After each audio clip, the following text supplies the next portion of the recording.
Welcome back to Inside the Pastor's Study Podcast. I'm Pastor Jeremy. And I'm Pastor George. And we're glad that you've joined us. We're in episode 52 of our podcast. It's a chance for you to join us, sit in, hang out with us, and hear the conversations that pastors have throughout the week. You get to hang out with us on Sundays. This last weekend, you got to hang out with us at some graduation parties because it's that time of year. Yeah. But what are the things that we talk about? What are the things that we think through beyond the pulpit or beyond the classroom? And what are some of the undercurrent things that we think about theologically and culturally that kind of help fuel our passion to preach the word? Right.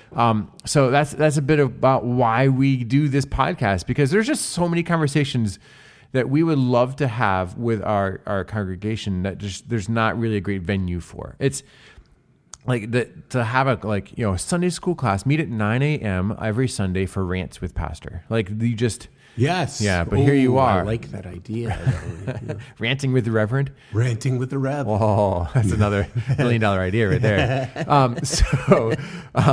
So we figured, hey, why not just hang out with you in your car or on your workout or in the office, and have this chat and let you kind of process.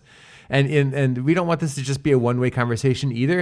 You have the opportunity to connect with us either in person if you're part of our local church here in Methuen, Massachusetts, or in the surrounding area, or online through our Facebook group or through our email page or email at podcast at marshcorner.com. Yeah. So those are ways to connect with us. But for now, we're glad you're here. And we love to start this conversation out always with our theological term of the week.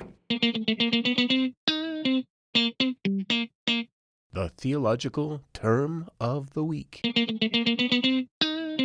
This week, the term is justification. Justification, yes. Now, we had a conversation before we held this. Before we went live. Yeah. About whether we'd actually hit this word or not. And I think that what we have done is, it's kind of like when you take me to the rifle range. I have shots all around the bullseye, but not necessarily in the bullseye, And I think that we've been really close to this term justification a couple of times. It's interesting because justification probably plays you could probably actually use like a shooting analogy to even explain it, right? Yeah, exactly. Like you'd have to justify your scope yes, to get into the ring. Yeah. Right. And that's the word, is justification actually makes me right. Yeah. Right. So what justification does is it's what God does when I have identified that I need to open my eyes, that I have been quickened, made alive, regenerated, and in my regeneration I repent of my sin and I turn to God. Which, by the way, I had a really great, interesting observation about that this week. Because, we were talking about Judas last week. That's why it was. That was fun. Yeah. It's that whole repent from sin and turn to God concept. And then what God does when I call on him is that he justifies me. Mm-hmm. He makes me right. So the justification concept is that God takes my bill of sin that is against me, and he, through the blood of Jesus Christ, marks it at zero or paid in full. Yeah. And then he can build off of us from there, which is a further word we'll get to. But I was thinking about this as an analogy. When I framed out my basement and finished off a section of that in the last couple of years. And one of the walls that we had built... Couple of years. It actually took him a couple of years to finish it. But it's been a couple of years since it's been done now, too, which is strange to process. But we, a lot of times when you frame out a building, you build the wall like flat on the ground. And then, you measure it all out and everything. And then you tip it into place and tack it in, right? Into the ground. And which is fun on a concrete pad. You get to use like a little 22 caliber nail gun thing, which was loud and exciting. But one of the walls I remember building, once we hung it, once we put it into place, realized that the beams weren't true. Like they weren't something had gotten messed up in the measuring process and in the building process. And so they were out of alignment. They weren't perfectly level or vertical. Yeah. And so I had to take my Sawzall and go through and cut all the nails that held those into place, and then re-nail them into the place of where they were supposed to be. Because if I didn't do that, then anything that came after that process would have been wrong. Like right, the drywall wouldn't have looked right. The mudding and taping would have looked horrendous. The paint would be wrong. I wouldn't be able to hang a picture on it. Like, all of these problems would have come. Like the door wouldn't have closed correctly. All these problems would have come down the road in the building process if I didn't just take the saw and cut those nails out and then replace it in the correct spot, right? And so justification, in a sense, is Jesus coming in because we didn't have the capability of doing this ourselves, because we can't. You need an outside tool to prove true and yes. to prove level. Yes. And so like Jesus comes through, cuts the stuff out of our life that keeps us out of alignment and re-trues us and justifies us so that proper building can take place moving forward. Yeah. So what Jesus does is he removes the debit. Yeah. He removes the debt of our sin, brings us to zero. He brings us to zero. So there's also, if you're thinking of it as true, it's not just that he takes care of the sin thing, but he also levels us out. Yeah. So it's not like you don't keep going in. Let's use the money analogy. It's not like you're continuing in debt, but you still have to pay back the debt you're in so far. He also forgives the debt. Boom. Brings you back up to even. Yep. Yeah. Up to even. And I like that because I think that justification is something that we all relate to. The concept of being made even again. The concept of being able to say, okay, I'm on a perfect plane now, and I'm good. And the problem with justification is that there are a lot of folks that get to this justification stage and don't recognize that now that everything is level, something else has to go on. Right? Yeah. Right. That's But God accomplishes that in salvation too. But right. That's another term, I guess, that comes exactly. Yeah. in a future podcast. Yeah. But yeah, that we've all done this. Like if the statistics are accurate, right? Like what the average American has, $10,000 to $15,000 in credit card debt alone. Not and then you add car debt, school debt, house debt, all of those other things on top of it. All those other debts, yeah. And everybody at some point has looked at their budget and go, like if I didn't have to make any debt payments, man, like I'd be wealthy. Like we've all kind of made those like things. What's it like wouldn't to be it be at cool? Zero? Wouldn't it be cool to be at zero, right? And so, it's like our sin debt is the same thing. Like it's not just that like we're not going deeper into sin, and God cuts that off and says, "Hey, good news, you no longer have to accrue sin debt." But he also forgives it. And so then your life gets to look radically different because you can say, oh man, like now that I have all of this extra capital because I'm properly forgiven and aligned back where I need to be, what can I make of my life? Exactly. Yeah. Exactly. Yeah. Yeah. Yeah. So, yeah. And our next term will take us to the next step past that because a lot of times there's more needed, right? Exactly. Like, it's not just I'm made square. It's now what I'm, if I'm made whole, if I'm zeroed out on all of my debt, probably the dumbest thing would be to go out and find more ways of getting into debt. True. So yeah, we'll deal with that one on the next one. But justification is to be made right, to be brought to zero. Yeah, and what grace is there in that? Yeah, what an amazing statement. That grace. Yeah. It's incredibly powerful. Yeah. It's just a simple term, and I think a lot of you maybe are more familiar with this one than others, but still good to bring up and remind you of that that trusting in Jesus brings you to this place of justification, that your sin debt has been wiped clean and you've been restored to righteous and true with the power of the cross. The theological term of the week. All right, that was an easy one. Yes. Right. Yeah. All right. This week's That's okay. theological term of the week. We didn't have to go into like the 3-hour conversation about that one. No. So that's crazy. All right. Next time. So, I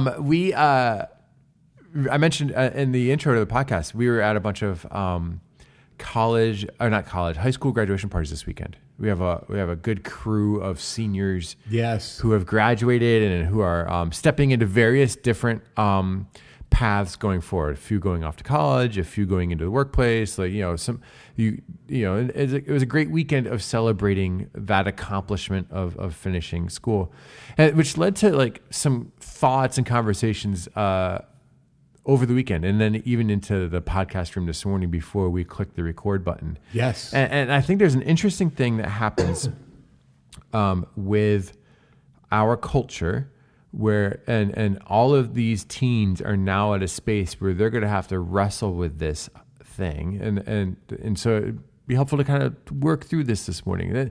And that question that we've all wrestled with and all had to come to terms with and all had to figure out is, how do I find my calling in life? Yeah. And you might be wondering this too. Like, you might be like 30 years into your career and be like, I don't know if I've still yet found my calling. And this is a thing that a lot of people wrestle with, because we wrap our identities up very closely into where we draw a paycheck. Yes, I've often said that we're more likely to define ourselves with a word ending in ER than in anything else in our world. So, I mean, by, Baker, worker, doctor, Miller. Mechanicer. Yeah, one of them. Yeah. And that kind of is, in fact, many of our surnames come from our work. Our literal definition in life is our definition of life has become our name. He's a Smith, or like a Smith or a Miller, or I don't know where a Jones comes from, but they made soda. Maybe. Yeah. Oh, there. Yeah. But there's so much about that, and calling. I'm going to extend the conversation just a little bit on the edges, and that is, calling isn't just about the individual, it's also about the community. Like, what is the church's calling in our world? And we're going to begin with this individual idea, but even in our conversations this morning before our conversation online, we've been having a conversation about, what is the church supposed to be doing? Yeah. We've been identifying some real losses, if you will, and struggles in the church in the United States in contemporary days that just comes out of this idea of, what are we supposed to be doing? It's a real pain point. Yesterday, you were preaching on. We've been preaching through these churches that have letters sent to them in the Book of Revelation. You finished with Laodicea, and that's like the most famous one. Like, I think if you asked anybody, can you name the 7 churches that are in Revelation without looking? I think most people come up with Laodicea and Philadelphia, and only Philadelphia because of the American city. Yes. And so and everybody knows that Laodicea has that whole "I'll spit you out of my mouth" like thing to it. But I think what you were saying yesterday, and you can correct me if I'm wrong here, but I think what you were saying yesterday is that what Laodicea struggles with is that they are a church that has all of the resources they need to powerfully work in God's kingdom, but they're not really engaging in that work. Yes. They're maybe not in, they're minimally engaging. Yeah. They're giving what's expected, but not necessarily what's necessary. Yeah.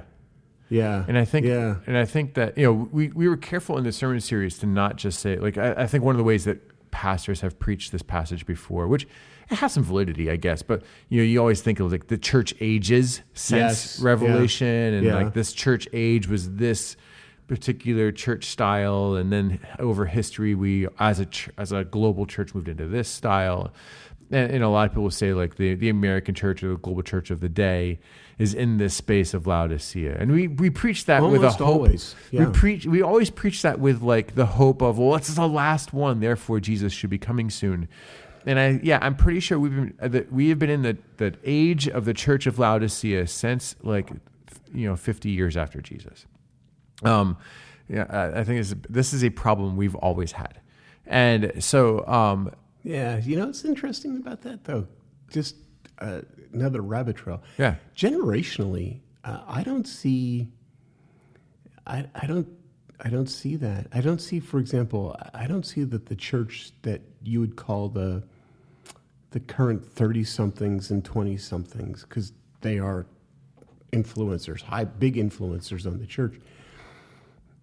They're not like Laodicea at all. Because here's the thing, Laodicea, one of the directives to Laodicea is find some zeal. You know, get some life back into this thing, right? True. Find some zeal.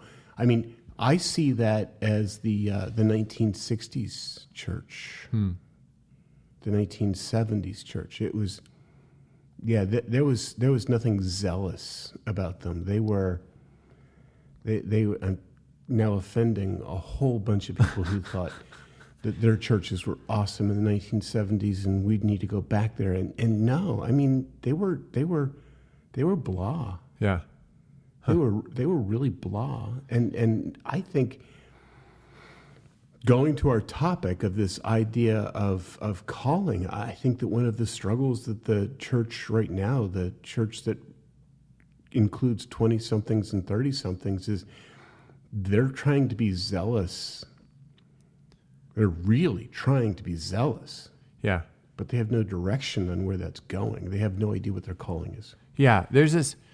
I think that's the issue. I think it's a huge issue. Like we want this. I think that if you were to do a poll of Christians and say, like, do you want to passionately follow Jesus and place him first in your life? Everybody's like, yeah, obviously. Yeah, of course I do. But then the actual like practical working out of that check mark on that survey is vague and missing. And I think a lot of people really struggle with the execution of that desire.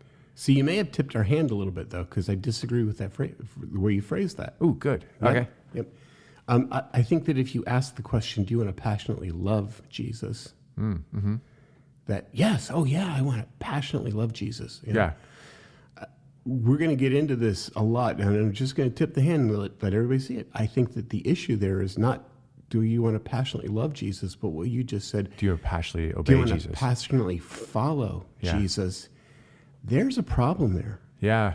You know, we'll talk about that, but I think that that follow concept, that's created this calling difficulty. You know, back when this rabbit trail started, getting back to that main trail, you were alluding to this idea of how we communicate who we are, and it's by our job. It's why that ER word, right? Worker, mechanicer. And I think that the current culture is struggling with that. Yeah, I agree. You can definitely see that tension in our world right now. It's you got the Great Resignation happening. Right? Everybody had these jobs that they thought were going to give them fulfillment, but now they're like, there are other things that are more important to me, and I'm going to find my fulfillment there, and I'm going to find a job that allows me to pursue the things that bring me fulfillment. I think it's a huge cultural shift. Yeah, right. I had a conversation with a parent this weekend. We were talking about that, and they were thinking about this for their kids and they're finding jobs in the future. That there was my wife's grandfather passed away recently, and when he left the Navy after World War II, he got a job at an aluminum can company, and then worked there all the way through till his day of retirement. And then, lived the rest of his retirement. And that whole time, that job didn't really, that job was a means to an end for him. Like, his passion was for his church, his local church. He was a Sunday school superintendent forever. Like, those were the things, he loved his family dearly. Those were the things that gave him meaning. And the job just gave him the finances to be able to pursue the meaning he was looking for. But something happened after his generation where we were started to hear, like, no, your job is supposed to provide your meaning, and you need to follow your calling and find. Kim used to joke about her commencement speaker at high school who kept using the phrase "follow your bliss," and it turned into a running joke with her and friends. Like, this follow. What does that even mean, to follow your bliss? But what people heard from that was, I need to go to college, and I need to find a major in the where I've been called to be. But the problem is, so few people have a really good firm idea on where they're called to be that they end up changing their major a dozen times because they have no practical work experience in that field. They just read a cool book, or they knew a person, or they saw a movie, and those things inform their desire to go in that direction. Yeah. And then they got there and got a taste. They were like, oh, this isn't me. And then they started to question who they were, and they couldn't find a job that was going to give them a calling. And this is a dissonance thing. When I was younger, I remember, like, this is popular right now. I saw the TV edited version of Top Gun. And I watched that movie, and I knew for certain that I was going to be an Air Force pilot because I didn't want to land on a moving runway, but I still wanted to fly cool jets. And that was my calling. Guess what? Like, I don't do math. And if I was going to be a pilot in a fighter plane, like, that's a lot of math. Yes. A lot of math. Like, that's not me. Also, I'm like 6'2" and like 250 pounds. I'm not a pilot for the Air Force. No. And that's not where I'm supposed to go. But like the communication of my childhood was I could be anything I wanted to be. And the subtle communication underneath that phrasing of you can do anything you want to do was that doing was going to bring you meaning. So let's step back. Isn't it? I love this, right? It's you've used this follow word a couple of times. Yeah. It's like follow your bliss, which, I know Kim listens, so there she goes. She's all thrilled. Triggered right now. Yeah, exactly. Which is very similar culture. Follow your heart. Yeah. Which I'm supposed to find. Here's what this is. I'm supposed to follow my career path. Mm-hmm. Follow your skills. Mm-hmm. Find out what you do well and do it. The Mark Twain quote you said. We were talking about this before. Yeah. If you've do what you love and you'll never work a day. Yeah, exactly. Yeah. So did you notice how we've talked about this? All of these things that you're supposed to follow. Yes. Right? But none of them is Jesus. Right. And this is the problem. When I had a friend in youth ministry in a previous church, and he would, when people asked about what he taught about, he would just say, I'm going to talk about sex 52 weeks a year because teenagers obsess about this. I'm going to find different ways to package. I'm going to find different ways to package God's teaching on sex so that hopefully at some point they'll just hear it and it'll click. And for me, like what I teach on with high school students is I find ways to repackage the message of your job in this world is to serve God and place him first in your life and let everything else serve your calling to follow Jesus. Yeah. Right? Yeah. That's it. You could probably link almost every single message I've ever done to a student back to that concept. Like who you are in this world, what gives you meaning and purpose and direction is that you're a called child of God and your job is to serve him. Yes. And then as a Christian, my job is to find a way of financially supporting my needs in this world so that I am free to follow my purpose in this world, which is to know Jesus, love Jesus, serve Jesus. Yes. Yeah. And you look at Jesus' ministry. Jesus is focused that way. His focus is not to follow his heart. It's to follow God. It's definitely to follow his heart. I mean, otherwise the garden scene would have gone never differently. have happened. Right. John 8, in John 8, Jesus says, my will is to do the will of him who sent me. So he's following his plan. He's following his purpose. Yeah. And his purpose is to follow whatever it is that God has established for him. He's seeking that will. And I've talked about this a lot. I heard somebody a long time ago that said to me, Jesus doesn't command you to love him. He commands you to follow him, which is kind of crazy. And I know that I've spent a lot of time just kind of chewing that up in my brain. Like, okay, does Jesus say, I command you to love me? And I know this is my commandment that you love one another. Right? The greatest commandment is to love the Lord your God with all of your heart, soul, mind, and strength. Yeah, but Jesus doesn't exactly say to his disciples, hey guys, you need to love me. Yeah. What he does say is, follow me, and I will make you fishers of men. Mm-hmm. And so, in other words, follow me, make me your purpose, and I'll give you purpose. And you don't really see that love language from, that's different, but you don't really see that love language from Jesus until he gets to that priestly prayer, right? Right, exactly. Like these people have a little bit in John 14, right. So a little bit in the upper room. But okay, but they've committed to following me. They're done. Yeah. I love them. Yes. They love me. Yes. They love one another. Yeah. Yeah, exactly. It's, and I was saying, I think that the reason you see follow is because if Jesus commands me to love him, then there are places where I won't follow him. Because I might say, well, I love you, but I'm not going there. Sure. Right? When Jesus says, follow me, the love flows out of that. Mm-hmm. It's like, okay, I mean, there are a lot of guys in the military who have not loved their master sergeants or their drill sergeants who have taught them, World War I, for example, that when the whistle blows, you climb up out of a nice, safe trench into the barbed wire to be shot at with machine guns.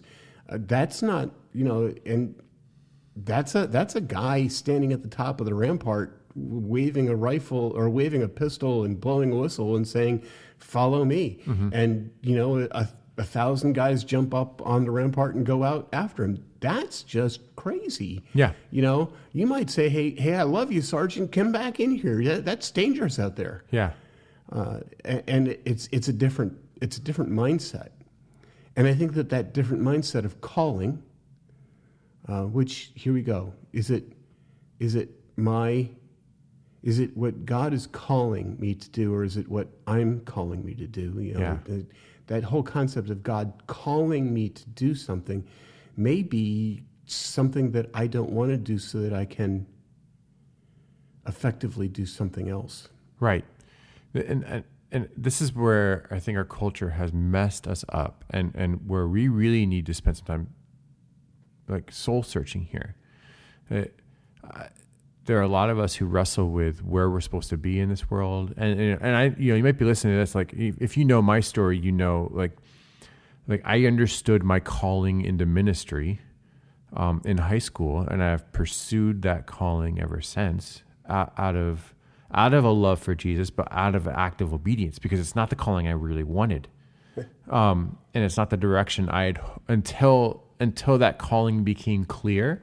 And it became an act of obedience. It was the last job in the world I wanted. But I think a lot of people look at where I'm at now as a person who I think is clearly called to be a pastor and say, well, that's easy for you. Like God really communicated to you, this is what he wanted. I have no idea what that is for me. And my response is like, I didn't either.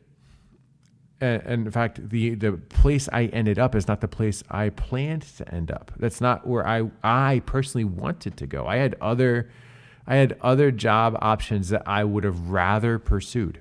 Right. And I gotta be honest, like now that I'm between 15 and 20 years into the ministry, there are a lot of other jobs I would rather do. There are days. There are a lot of other jobs I would rather do.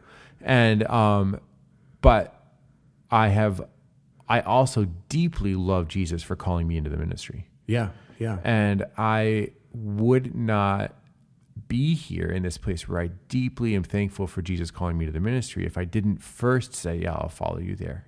I will follow you even there. Yes, yeah. But it doesn't have to be the ministry, and I think that's another challenge. I think a lot of people hear God working in their lives and doing a powerful work in their lives. And so then they respond with, okay, I guess I should be a pastor now or a missionary now, or I should go into a nonprofit work now or whatever. It may be, but I don't know that that's like the check mark of somebody who has sold their lives out to Jesus. I think that that's just a possibility. Right. So how do you discern that? I think the first step here, I don't want to go too far into the discernment part before we really hone in on this idea of obedience first. Yeah, absolutely. And I think that's a key piece that we forget. I think that we are spending a lot of time being told we need to find our calling and find the job that we're supposed to be in, or find them. You hear from our church, find the ministry you're supposed to serve in, and we're doing all of this. We're having all of these attempts to find meaning and purpose in our lives, and those all end up empty and frustrating if you don't have obedience as the foundational piece to that. Exactly. So we talk a lot here at Marsh about SHAPE, which is a shout out to Rick Warren. Congratulations, Rick, on retiring. Good to hear that. Good to hear that you have run the course and finished it well. Mm-hmm. And you still have a lot of running to do because you're... Still has time. Lord still has him here. You're only a couple of years older than me, brother, so just kind of hang in there. But anyway, we talk about shape, and it's spiritual gift, heart attitude, Mm-hmm. What I'm passionate about, ability, personality, and experience. And what we're teaching our generation, this current generation, the 20-somethings, the 30-somethings, the teeners, is, pursue your passion. And there's an idea of pursuing your heart, but I think that pursuing your heart needs to be in that held in tension with all those other elements. So here's the thing, right? I think that we make too many decisions about our calling based on an emotion. So the emotion might be an emotion of revulsion, like I am never, ever, ever going to work with seventh graders. Mm-hmm. Because if you've ever worked with seventh graders, you know that you wonder how they live to be eighth graders. But of course, I'm saying this to the person who has chosen that for a lot of his life. Yeah. It's like my brother. My brother was a federal penitentiary chaplain. He chose to go to jail every day. Yeah. Which is just an amazing concept. And you may have and loved it, by the way. Mm-hmm. Love that ministry. So you may avoid what is revolting to you. That's an emotional response. You may not have a hard attitude for people living underneath the overpass in your local town.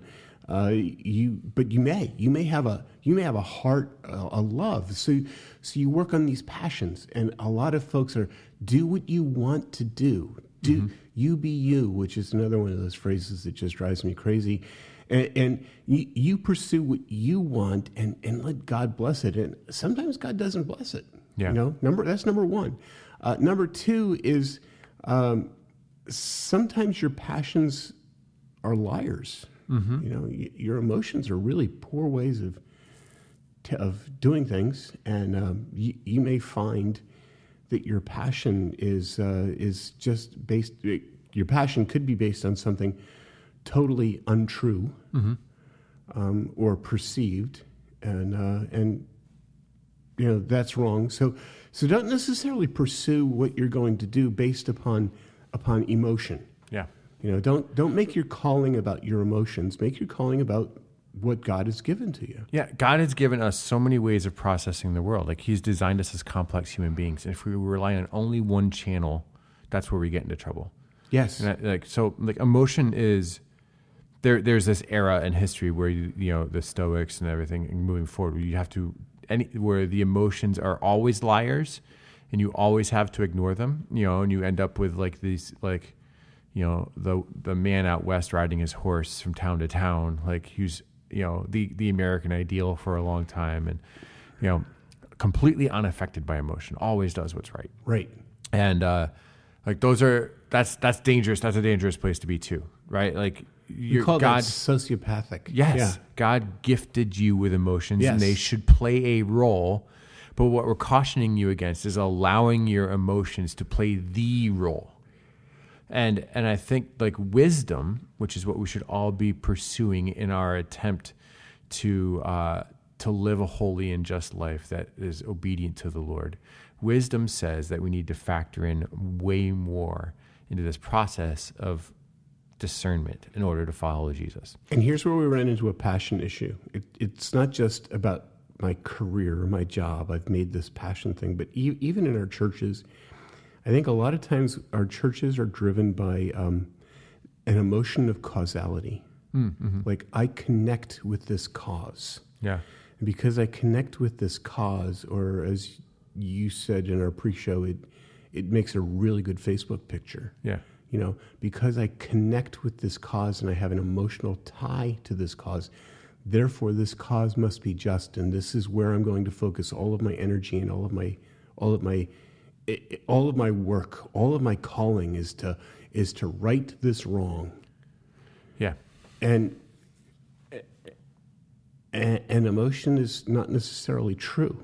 I mean, and there are way too many people that want to play on our emotions. That's true. But yeah, like that's, the advice for that goes something along the lines of like, what's something that keeps you up at night because it, it exists in the world and it drives you crazy. Yeah. Okay, good. That now you found your calling. Go combat that thing. Yeah. Again, like all of these things are actually like, all these elements are helpful.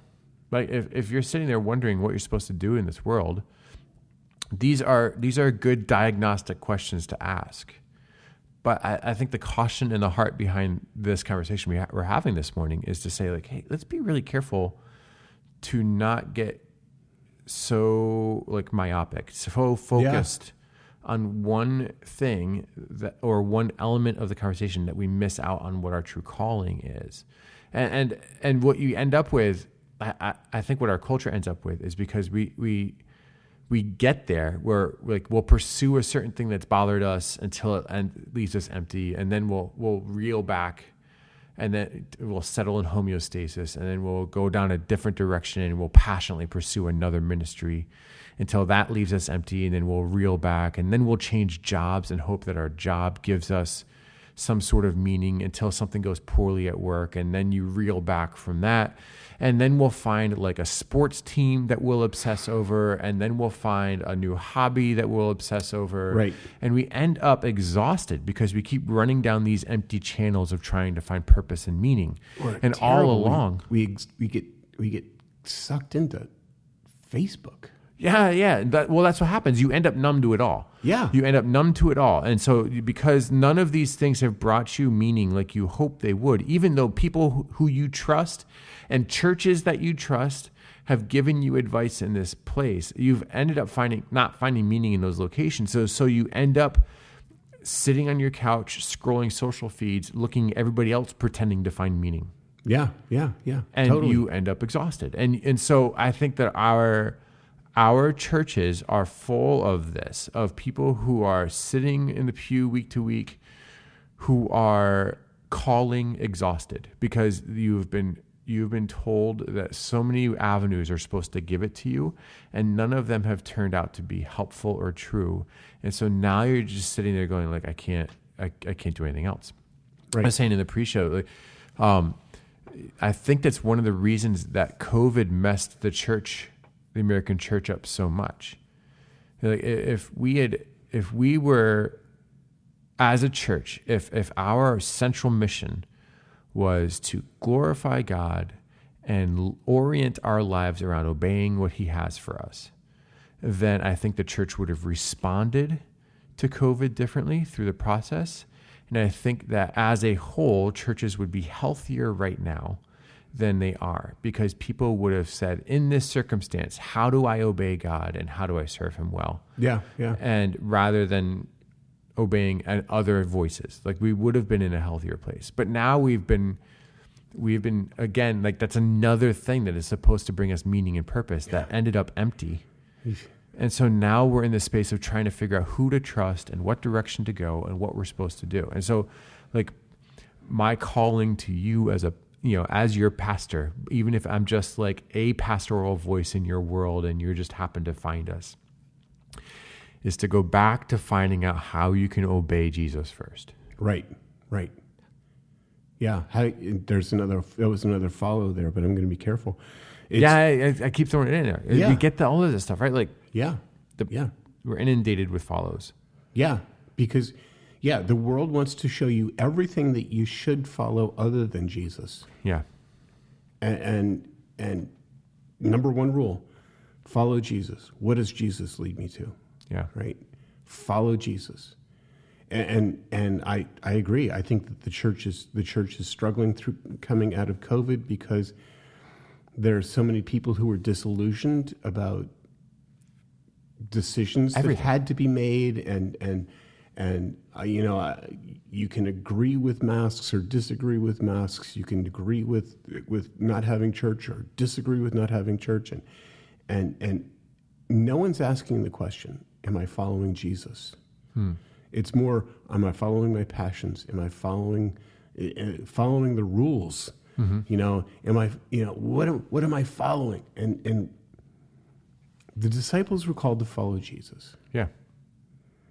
And set everything else aside. Follow Jesus. Even to the point, by the way, we're talking about this. This is an interesting moment, right? In John chapter 10, we're talking about the disciples and following Jesus, and I think it's John chapter 10. Remember, the news comes to Jesus that Lazarus is sick, and he stays 3 more days in Perea. If he goes back to Bethany, Bethany's a problem because Bethany's like really close to Jerusalem. Really, really close to Jerusalem. Dangerously close to Jerusalem. You go to Bethany, there are lots of people who are close enough to Jerusalem who already hate Jesus and want to pursue him and take his life and find a way of getting rid of him. And the disciples know that. Jesus knows that. The word comes to him that Lazarus is sick in Bethany. He hangs out for 3 more days, and then he says, "Let's go to Bethany and help Lazarus." And he cryptically says, that, or euphemistically says that Lazarus is asleep. The disciples say, "Well, great, if he's asleep, maybe that'll help him heal." And Jesus has to come out and say, "Guys, he's dead. Yeah. We're gonna go and raise him from the dead." Yeah. And one of my favorite lines, but it's so instrumental here. Thomas comes out with the Eeyore statement of, "Sure, let's go. We can all die together." Because they all know it's a bad fight. Guess what? None of the disciples hung out in Perea. They all went to Bethany with Jesus, even though it was dangerous. It was like the wrong place to be. Yeah. It's the second Lazarus thing that came up this weekend. That's hilarious. We were watching a comedian who was talking about like the thing that we don't think about in that story. He's like, poor Lazarus. He's like 3 days into decorating his mansion in heaven. Oh, goodness, yeah. He's a knock on a door. Like, can you imagine? Like, he's like watching Jesus head toward the grave, and he's up in heaven going, "No!" He's like, you notice, like, the rest of the New Testament, you can never see Lazarus hanging out with Jesus again. Like, he's like, we were best friends. Yeah, they still follow into danger. Yeah, right? Into danger. Man, and there's so many things to this. Like, we're so obsessed with our personal safety and all these things that we forget that we're called into a dangerous calling, and obedience is dangerous, and it's dangerous in so many levels. Like, it's dangerous. I think it's dangerous, life and death kind of dangerous, but it's also dangerous to the other plans we've made for ourselves and the other things that we have as competing priorities. And I think what Jesus wants from us is to not have competing priorities. I think what we're supposed to have are priorities that feed our ability to follow Jesus. And I think until the church figures out how to make following Jesus its priority and allow everything else to serve that priority, then we're going to continue to struggle with finding meaning. Sure. And we're going to continue to struggle with churches full of really, really kind, wonderful people that we enjoy the presence of, who are all frustrated and not able to find purpose and direction in their lives and wondering. Yeah. We're going to continue to find churches that are going to struggle, and we're going to continue to find churches that close. We're going to find churches that are anemic and not doing anything powerful for the world. And we're going to find churches that are chasing all of the wrong causes. And all of this is going to continue to happen until God's church says, you know what, we're just going to follow you, Jesus. So let me give you another Jesus example, right? Because we're recording this in a week or two after some really horrendous events in our culture, right? And those events are filling the 24-hour news cycle, and the conversations go out there, and I'm sure the conversation is at your workplace, and maybe it's even one of those things where you're at your workplace and you have a different opinion. This is one of those things that goes on our day. You're at your workplace, you have a different opinion, and your job is just to learn how to keep your mouth shut, because your opinion is different, and if your opinion is different, it could put you in trouble. Mm-hmm. So there's this moment in the book of Luke. I remember preaching this the week after September 11th. There's this portion of scripture in the book of Luke, and there had been a tower, a very large building collapse in Siloam. It was a town in Israel. And there was also this other very, very politically charged situation where there were some members of a terrorist organization called the Zealots who had been in the temple and making sacrifices. And Pilate discovered that they were in the temple. He sent Roman soldiers into the temple and into the temple grounds, even into the court of the Jews where Gentiles were not allowed, and they slaughtered these zealots, these terrorists. And it's, the offense was that their blood was mingled with the blood of their sacrifices. And these are the political hot current events topics. And they come to Jesus in Luke and they say, Jesus, give us your opinion on these terrible things. Here's where following Jesus comes into effect. Jesus says, unless you repent, you will all likewise perish. Yeah. Right? The essence of Jesus' message isn't you're going to die with your blood mixed with the sacrifices. You're not going to die when your house collapses. It's the reality that all of these issues that fill the 24-hour news cycle are nothing compared to this one significant news article that needs to go out. Unless you repent of your sin, you will also die. And that's following Jesus. How many times do we bring the conversation about wickedness and evil in our culture, about hear me out, struggles in politics and local issues and taxation. How many times do we bring this back to the most basic of conversations and follow Jesus and say, you know what, unless you trust Jesus as your Savior, all of these things are eventually going to happen to everybody, but here's the most important thing, you're going to die and go to hell. Yeah. What are you doing about hell? Yeah. What are you doing about hell? And that's part of the following Jesus thing. That's your calling. Right. That's your calling. Now, I don't want you to be obnoxious. I think one of the cool things in that whole conversation is that Jesus wasn't obnoxious. He just kind of used the event to bring things back to what really was important. Yeah, he didn't immediately go to the temple while the widows were collecting their spouses. Or that show up in Siloam and weep over the rocks. Yeah, or bring a protest sign, written out backwards in Hebrew and hanging it up and and picketing people brought the issue to Jesus and he reminded them of what's most important. Here's your calling. Yeah. Follow Jesus. Yeah. And so you tune into this and I thought I did that.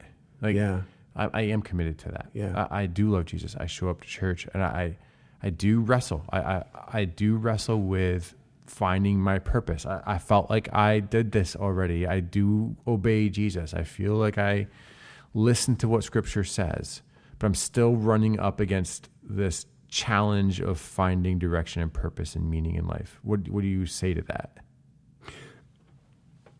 I say, find your purpose and meaning in Jesus. What enables you? What enables you to invest in Jesus? What enables you to do the things that God wants you to do? So, for example, if what you want to do is work with children's ministries like Awana, find a job that makes you available to work those nights. Yep. Or to not be there. Or if your job, here's one that's controversial. If your job requires you to work Sundays, but you have an obligation to follow Jesus. Maybe that's not the right job. Maybe following Jesus is more significant than your income that you would gain from working on a Sunday. I love the Chick-fil-A people. Not just because they make tasty chicken sandwiches, but because they live by this principle that I think is really significant. Sunday's a good day to worship Jesus. Yeah. I like that. I like that. Of course, I grew up in a day and an age when nothing was open on Sundays. Yeah. You had to get your gas at the gas station on Saturday because they were not going to be open on Sunday. You could not fill up your gas tank on a Sunday. Everybody took Sunday off. It was great. In a sense, there was a cultural concept of following Jesus. It was saying 6 days you labor and 7th you rest. I had a friend named Frank. Frank was an interesting guy. Very bright, very skilled.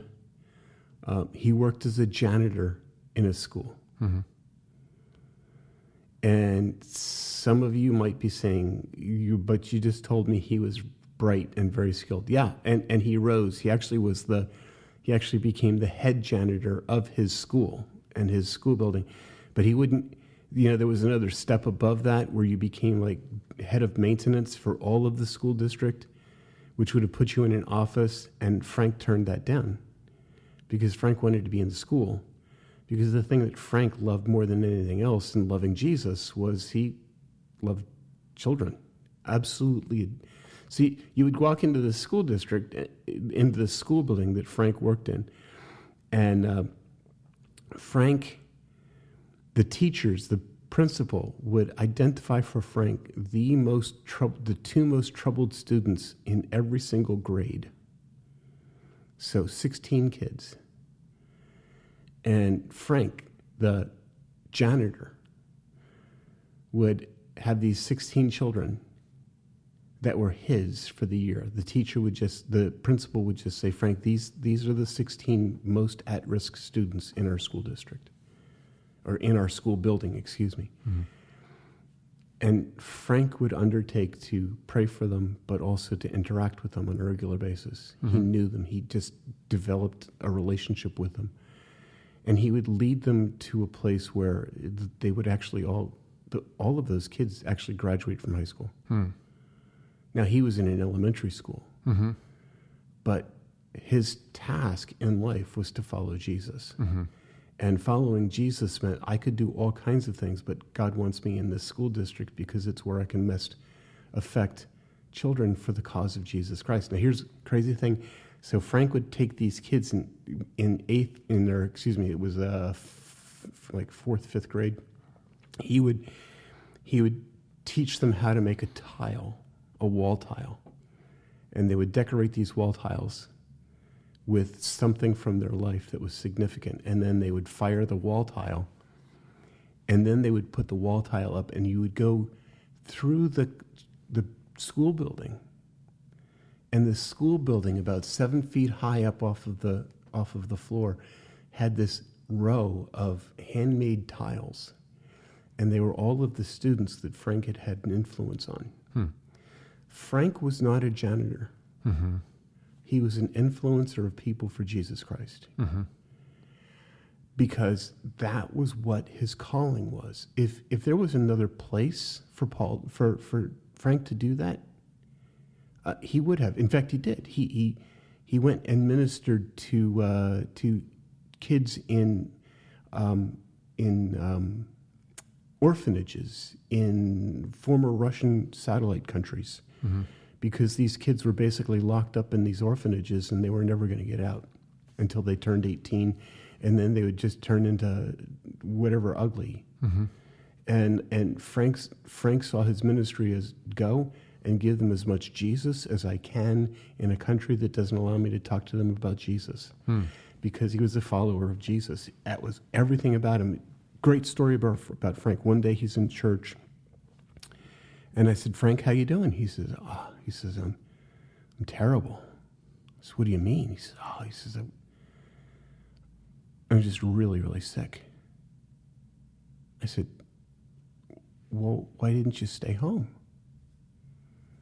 He says, I can stay home from work tomorrow. I have work. I have time I can take off from work.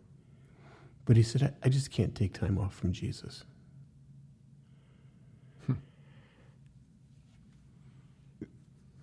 That to me is the essence of this. I am a follower of Jesus. It's not, I'm going to pursue my passion in my career. It's more along the lines of, I'm going to pursue my passion for Jesus and let Jesus give me a career, or I'm going to pursue my passion for Jesus and pursue a job that enables me to pursue my passion for Jesus by my following of him, whatever that following might be.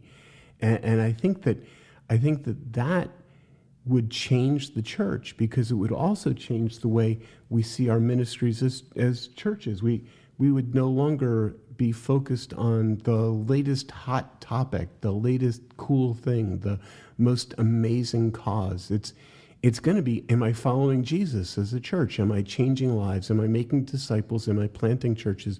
Am I doing the things that am I following Jesus into the place where I'm supposed to be? It's a matter of individuality, a matter of corporate. Don't look for the things that will please you. Look for the things that please Jesus, and God will provide. Yeah. Yep. Absolutely. Yeah. Hey, maybe you've listened to this and you're challenged by it. You're commuting to a job that you're not sure gives you that, or you're commuting home from a job and praising God that you have the job that frees you to serve him.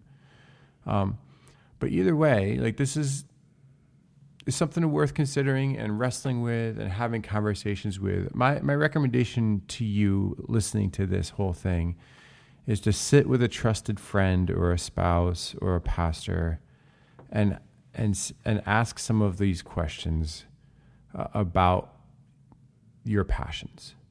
Like, do you think, ask this friend, do you think that following Jesus is my primary goal in life, or does it look like other things might take over for that from me? Do you notice that I'm passionately serving Jesus, or am I distracted? Ask some of those hard diagnostic questions of a good friend that you trust, and then from there, work through, what should I do? What should we do? What does following Jesus look like based on the place that he's put us? And if we just go back to asking those questions of ourselves with some frequency, I think we'll find the fulfillment we're looking for. Because we're created to serve our Creator. And if we're not in a space where we are actively serving our Creator, we will be frustrated. Yes. Yeah. I think there's some places we need to paint this picture beyond just the career thing. Yeah. Maybe in future conversations. Yeah, we might chat about that a little bit next week too. Just to kind of put some meat on the skeleton we've created here. Because maybe you're in this space now of being a little unsettled, but now wondering what to do next with that. And so we'll try and follow up with this in future conversations. Like, what do we do, and what does it look like to put Jesus first? And look forward to some of those conversations. But we love you. We're so glad you tuned in. Care deeply about what you're working through and struggling with. And if you've got questions or follow-up, you have follow-up conversations that you would like to have with us, you can reach out. And if you're not sure how to get with us, the easiest way to do it is probably emailing podcast@marshcorner.com. And we'd love to connect with you and to point you into some resources that may help you in this process of finding Jesus and serving Jesus and finding meaning because of your passionate pursuit of him. Glad you joined us. We'll see you back here next time. Bye, everyone. You have been listening to Inside the Pastor Study podcast with Pastors George and Jeremy Stevens. Artwork by Caitlin Gallagher, music by Sam Demetrius, and engineering help from Ashley Gallagher. To find out more about us, head to marshcorner.com.